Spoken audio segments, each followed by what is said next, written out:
Welcome to Basically Sci-Fi, the short story writing podcast with stories you can basically call sci-fi. My name's Adam. I'm Jared. And I'm Todd. How are you guys doing this week? Lovely. Very well, thank you. Lovely. And you? There's some beautiful news in the science. The movie Dune came out. Did you see it? Not yet, no. Oh god, you better. Every single one of you better fucking go out and see it as soon as fucking possible. It's just in theaters, now. Right? Right today. Yeah. Yeah. In fact, listeners, turn this off and just go see Dune. I'll see it when it's not in theaters anymore. No, go see it. Look. I haven't been to a theater since 2019. I don't plan on going Dune back anytime soon. It may be worth it to see in a theater, but it's not worth it to go see in a theater in the States because people are fucking assholes. Yeah. Here they stopped the alcohol service in the cinema because that's going to spread COVID, and then they ask you to wear a mask politely. Yeah. I mean, it's not like we don't have people who just constantly are wearing their masks strapped under their chin. Like I have it. You know? Yeah. I saw a guy who was looking like that, but like it was crusted in vomit, like in McDonald's the other day. Of course, that was in a McDonald's. Yeah. You know, some things transcend culture. I touched him. I didn't touch him on purpose. Oh boy. He like brushed past me, and I touched him, and I was like, "Ugh, I'm gonna go wash my clothes or maybe burn them." But no, I've not seen the Dune. Yeah, the one thing. Nope. You haven't seen the Dune, but you know about what a Dune is, right? I know what a Dune is. I played the video game. Oh. Talking about Doom? No. I'm talking about Dune, like the old game. I'm an old man. You guys gotta remember. Yeah. No, I remember it, but I'm the same fucking age as you. Pretty much. But If anyone who has the chance to see it in theaters, I'd highly recommend. I don't think it'll look as good on the small screen. It's like Pacific Rim. I saw Pacific Rim in the theater, right? And the robots were fucking huge. And then I saw it again later at my house on the normal size TV, and it was like, oh, this is an alright movie. But in theaters, though, it was like fucking lit. So yeah, watch Dune in the theaters, IMAX if you can. Do it. All right. Well, I promise. This episode is sponsored by Dune and Warner Brothers. If the alien invasion clears up before it's out of theaters, I will definitely make a point of seeing it in theaters. But yeah, that's all I wanted to mention today before we did a science. I hope you dear listeners are ready to jump right into a science fiction. I am, and we should remind them that this is a story that, yeah, not to brag, but this is a story that we've written together. I started. Yeah, you started it. Yeah, so last week, whoever's listening, if you didn't listen to last week's episode, go back and listen to that first, because otherwise it's going to make no sense. Sending them to see Dune, and now you're sending them to listen to the previous podcast. What are you doing here? Skip our back catalog and just go straight to episode 30, if you can. And just go right to episode 30 and enjoy the wonderful adventures of a man named Rufus, who makes a mean bread pudding. That's true. He does, in fact. Yeah. Yes. He was not abducted, but he was... probed, for sure. What's the word? Possibly probed. He was abducted. He was kidnapped. Employed. He was employed. That's he the was word. Employed. He was given employment. Yes. Yeah. He was given employment but not for money, but for goods exchanged and for free rent. So he's a slave. Yeah. Okay. Hey, there were some things implied about that though that made it seem not so bad. Maybe everyone involved wants to use a different word, but by the now the aliens are orange and dickless, as you should good well remember. Yes.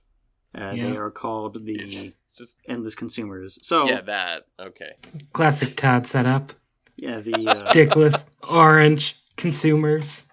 You're remembering all the most important points. I'm glad you started with one of the I'm giving a most recap. important points. Those are all in my notes from the last episode that I have up here too, so they clearly are the most important. This notes. is called a recap.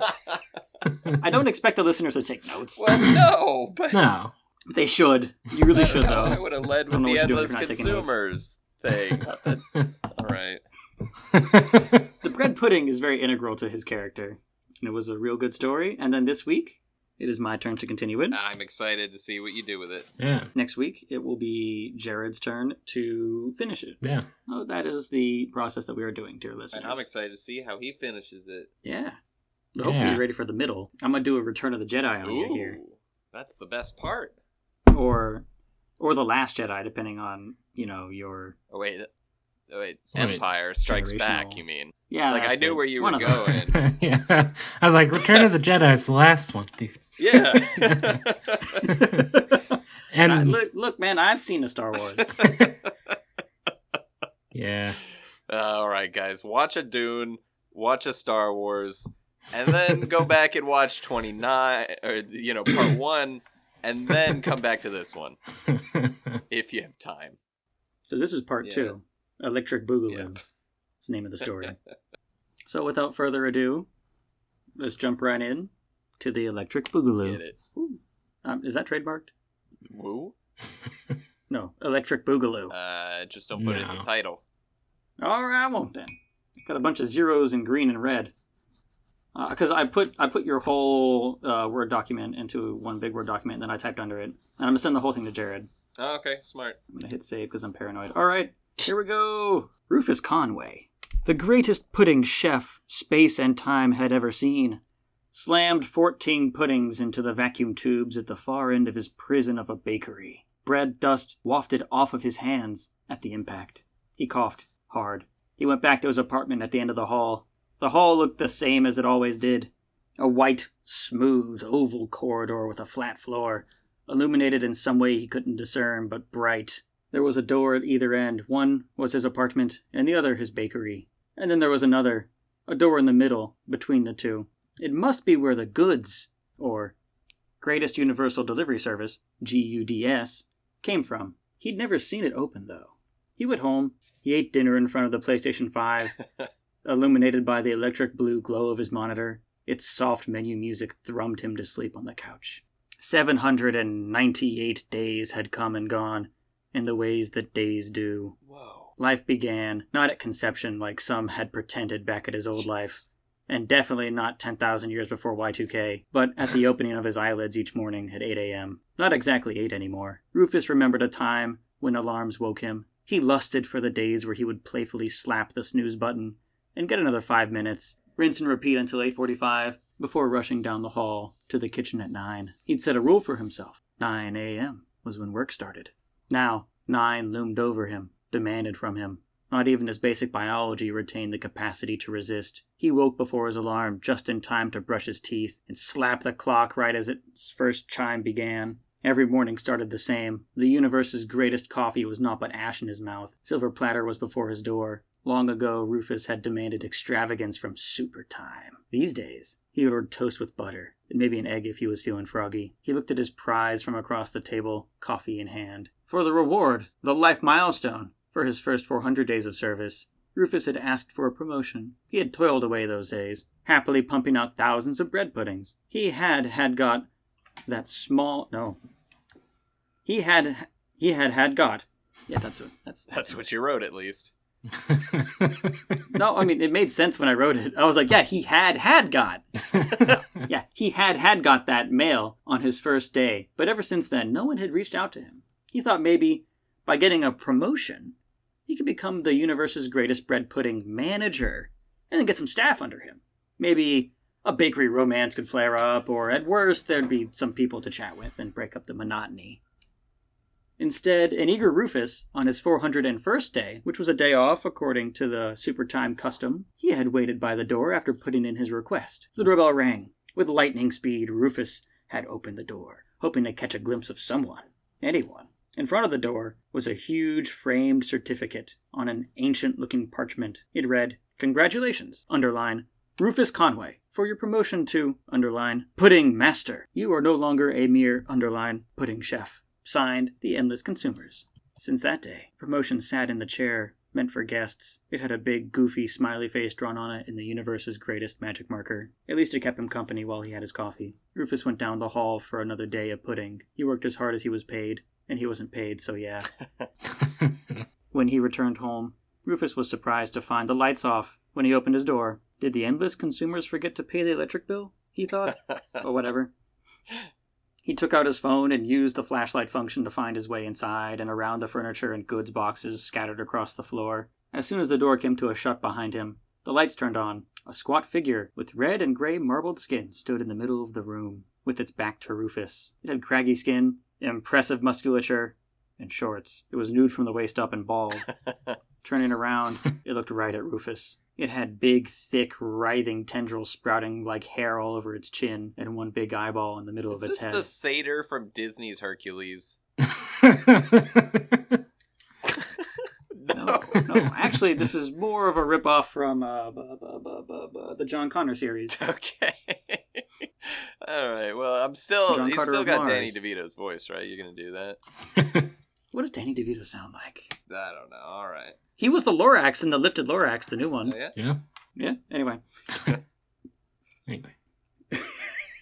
It had big, thick, writhing tendrils sprouting like hair all over its chin and one big eyeball in the middle of its head. It had a coffee in each hand. It held one out to Rufus. Hey, Rufus, my friend! I am Sahit Ta. Welcome! I have been waiting this day, ever since I had your first bread pudding. Oh. Welcome? Rufus took the coffee and sipped it. It seemed better than his morning brew, the universe's greatest. It brought a smile to his face and a bit of warmth to his chest. Did you send me that note? Hey, I did. He's enthusiastic. This coffee is better than usual. What'd you put in it?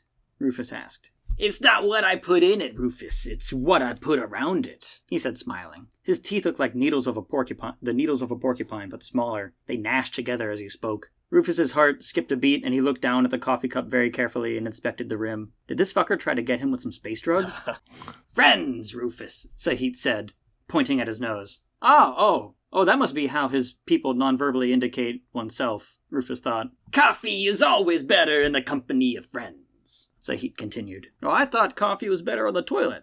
So you could get it all done at once. Real efficient, Rufus said. Sahit laughed. Oh, Rufus, you're a clown. Excuse me? Rufus said, taking offense. A clown, a very funny person. On my home planet, clowns are celebrities prized for their cutting wit and slapstick. Oh, well, thank you, Sahit. How did you get in here? I ordered the lifestyle milestone. Lifestyle milestone. No. I ordered the lifestyle choice of friendship.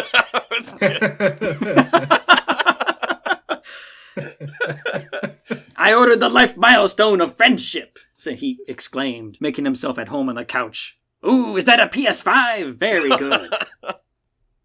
You came through the door? The door. In the hall? I've never seen it open. What's on the other side? Questions poured out of Rufus. No, when I hit the enter button on my computer, I suddenly was in your room. But here we are, friends.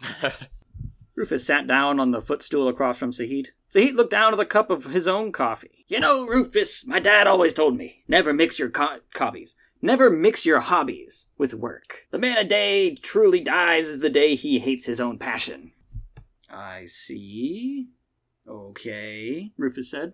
That's why he only did graphic design in his free time. He swore up and down he could make a go of it, but he chose not to. Because, graphic design was his passion. Hey, Rufus, I could tell all the passion has gone out of your pudding. Your pudding is shit now. I have enjoyed it nonetheless, for the past 798 day cycles I've been counting. What's wrong, Rufus? You can tell me. I'm your friend, Sahit. Rufus took a long look at his coffee. He had studied a bit of French in university. He vaguely recalled a little bit of French culture. The French believed giving up is like death, like a small death, like a petite mort. It's petite because it's got a shop at the petite section in the grocery store. No. Okay. The petite section at the clothing store. French. That's how you know it's a mall. Yeah. Small. I fucked all that up. We'll keep it anyway. Rufus didn't want to give up. Rufus asked, Sahit, have you ever thought of going back to your... Sahit held up a finger, pointed at the intercom in the middle of the ceiling, and shook his head. He dug into his pocket and pulled out a small ball with a single button on top of it, and hit it. The lights in the room went out, save for what was a ball of light surrounding Sahit and Rufus. What the? Rufus said. I've paused time, Rufus. I'm here as the greatest coffee maker. But in my time, I was my people's greatest quantum engineer. Huh. You can stop time? Bruh, that's a bitch and a half. Quick, say, are you approaching me?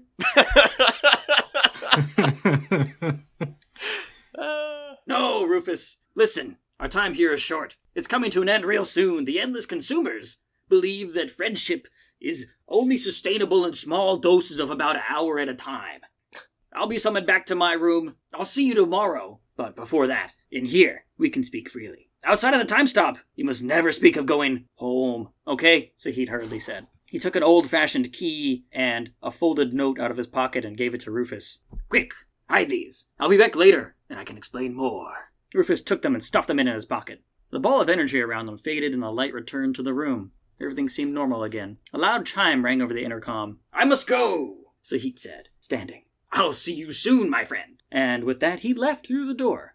The moment the door closed, Rufus ran to it and yanked it open. There was nothing in the hallway, no Sahit, nothing. He went back into his apartment and tried to lie down for some sleep. Maybe it was the intrigue, maybe it was the milk in his coffee from earlier giving him trouble, but he couldn't quite get to sleep. He lay in bed awake for what felt like forever. Thoughts running through his mind. Will Sahit come back? What's all this secretiveness about? Rufus's own life milestone was coming up soon. His second one. Should he use it to go see Sahit?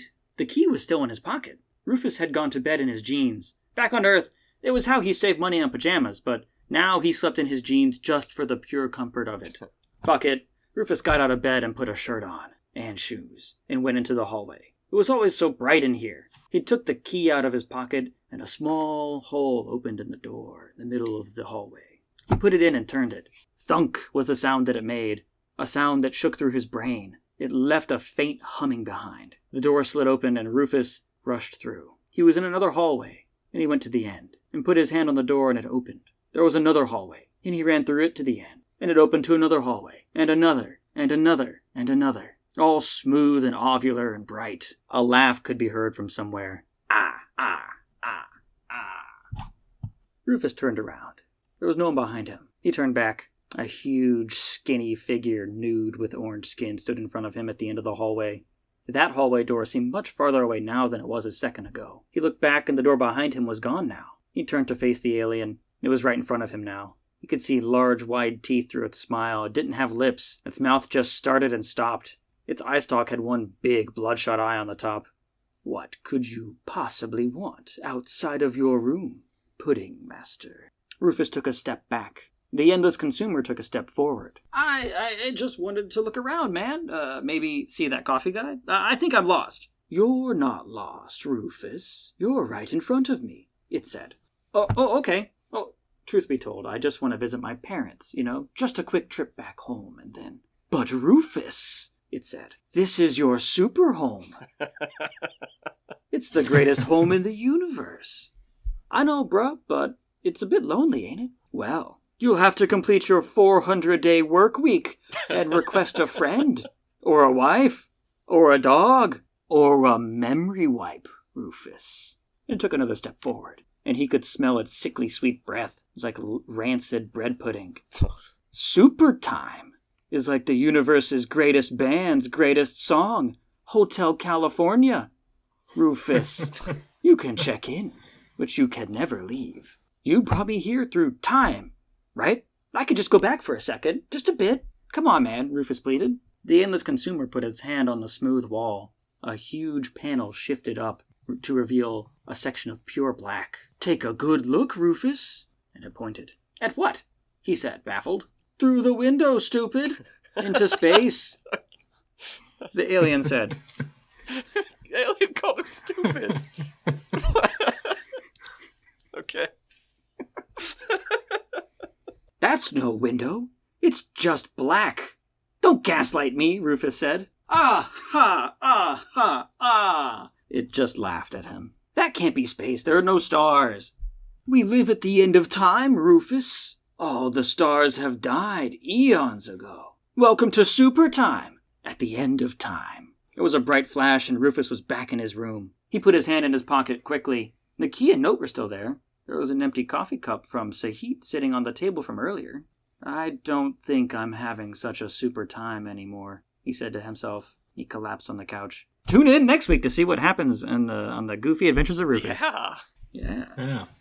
Ooh. Sorry if this was more sad than funny. No, that's my jam. That's the other thing I like to do is get real dark at the end. I like that. I think I've said before that I find people being depressed pretty fucking funny, so... Well, I've got the middle section, so it's got to be the L, right? Yeah. You get the W, the L, and the W, right? That's how the 3-act structure works. So I had the L, and I decided to go real Last Jedi on it. Last Jedi. What you guys have any thoughts about this story? It's super time. Might have to edit these thoughts together because it's going to take me a second to articulate it. Okay, I mean, we got all the super time in the world, man. Well, it was certainly more coherent than The Last Jedi. Or Rise of Skywalker, whatever you were talking about. I don't know. I hope. Yeah. It was, despite the time travel shenanigans, which, honestly, writing the first one was something that I forgot mostly, that they are time travelers. Like, yeah.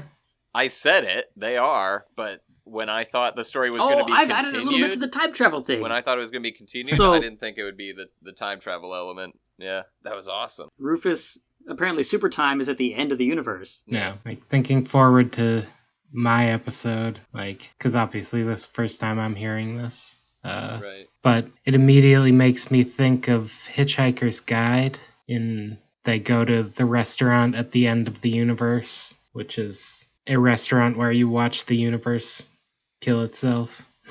But yeah, Ooh. no, I don't know. All my thoughts right now are how am I going to write this rather than what did I just listen to? There were definitely a couple things added, right? So Yes. You picked the life milestone. I didn't know what you were going to do. And you ended up not picking friend, but having someone else pick friend. So, yeah. I mean, I put things in there that I thought would be able to continue the story and either lead to, like, getting trapped or helping him escape. So I kind of thought that, like, a friend or someone was going to eventually come and help him, start an escape. But you got him almost 2 whole cycles in. And, of course, he got the promotion, which sucked. Promotions are useless. That was awesome. That was definitely on tone from the last one as well. Yeah. Yeah. Yeah, right off the bat. In case I didn't articulate it very well, a note about the super time that I wanted to add. So the time travel thing, it was always an element that I felt like was in your first story. So what I did was...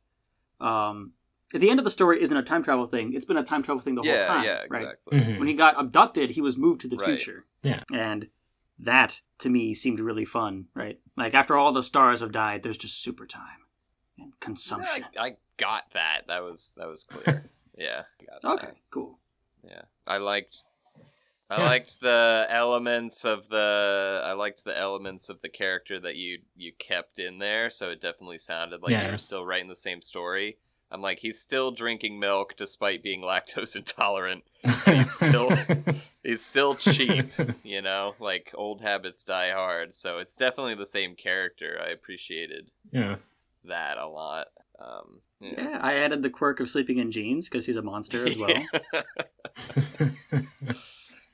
I thought you were going to say that you sleep in jeans, to be honest with you, the way you described that. It's like, this is... So I didn't say anything because I was horrified. No one to wear just pure smooth down on your skin. Yeah. No, I don't sleep in jeans. I think I saw a movie where some guy was like, these are my sleeping jeans, and these are my wearing jeans. Oh. and it's just been in my brain. I think that was House, where somebody wore some jeans and got lupus because they didn't wash their jeans before putting them on. God. Wouldn't that be how you get MRSA? Jesus. I don't know what it was, man. I watched one episode and I'm like, there's the lupus thing. And then I was done with it. I really enjoyed the overall tone of the whole episode. It started dark, and so that was obvious from the beginning, and it maintains that the whole time that this was going to be the dark one. And then when he's like running through the Matrix empty white hallways and runs into the creepy endless consumer, I was like, that also sounds like something I really enjoy. You know, just the horror of it. I liked that. I hope it was funny. It was also funny. It was also funny. I'm telling you the things I like. The funny I expect. The things I didn't expect were the awesome use of horror. But I appreciated it. Thank you. It was really fun to write. I came up with a lot of ideas. Some of them didn't make it into the story. And, I'd really wish I could have, I don't know. Obviously, I felt the same way. And when I ended my episode, I wanted to be like, guys, this is what's going to happen next. I want to tell you, but I didn't, because... Yeah, but I can't. I'm not going to tell you guys. But I have a little notebook. I sat down and I wrote it down by hand. Every second I had to think about it, I wrote down little notes like, this is how this works. That's how that works. All I can promise is to disappoint you next week. No. I'm excited for next week. I am incredibly excited for next week. I think we're all really going to get attached to the character of Rufus. And I keep wanting to call him Rupert because of Rupert the pervert. Rupert the pervert. Damn it. He's not. He is pervert. Sleeping in jeans, though. Yeah. Yeah, I guess that does make him a little bit of a pervert. At least he takes his shoes off. And I guess my final note will be sweet JoJo reference. Yeah. Thank you. There was a JoJo reference? There was a JoJo reference. Just the physical description of how the character stopped time. It's exactly like JoJo. Oh. So, yeah. And then he says a line. Well, Rupert's like, come on, quick, say the line, do it. Rupert knows. Okay, canonically, Rupert is also a JoJo. Wait, Rufus. Canonically, Rufus is a JoJo fan. Yeah, Rupert is also a JoJo fan, but he's more of a fan of part 1. Oh God, what a man of culture! So that's it. I'm good. Yeah. All right. Woo. Thank you guys for listening to our story this week. I'm looking forward to hearing how it gets adapted and changed next week. It's very exciting doing this. Maybe we should just do this all the time. What do you guys think? I could do it more often. Yeah. Yeah, it's been interesting. Yeah. I'd kind of like to see the other side of it too, like starting a story and seeing where you guys take it. So. Oh yeah. Yeah, we should definitely do it again. Mix up the order. Yeah. It was a really good writing exercise. Yeah. It was a lot of fun. Yeah, each part I think is going to be different to write. I am scared to write the conclusion of this. You know. I'm not. Just write whatever you want to happen. Yeah. Just write what you want. I don't know. I was feeling really disillusioned with work, so I just wrote this story. Yeah, well, I think that was clear through all parts. Part 1 as well. Life imitates art, or no? Wait a minute. Yeah, the other. One of those. The other. Anyway, speaking of life imitating art, please send us all your money in the mail. Our PO box is. The art doesn't use money. And go to our Patreon. Send us a PS5. I'll take that too. I haven't got one yet. Oh yeah, or a cup of coffee. Just fucking FedEx that shit to me. I need it. Every little cent helps. Or a letter saying thanks for what you do. Or just fucking comment on the fucking video. Comment on the fucking video. Jesus. We have one job right now, and that's to wrap it up succinctly and not ask people to mail us letters. But here we are, asking for physical mail in 2021. Don't send me an email, you fucking weirdo. Send me snail mail. Adam, finish the episode. All right, and thank you. Check out our Discord, our Patreon, our Patreon OnlyFans, doesn't exist. Everything, our YouTube channel, and I'll see y'all in the next one. Bye. Bye. Oh, we don't have any of that.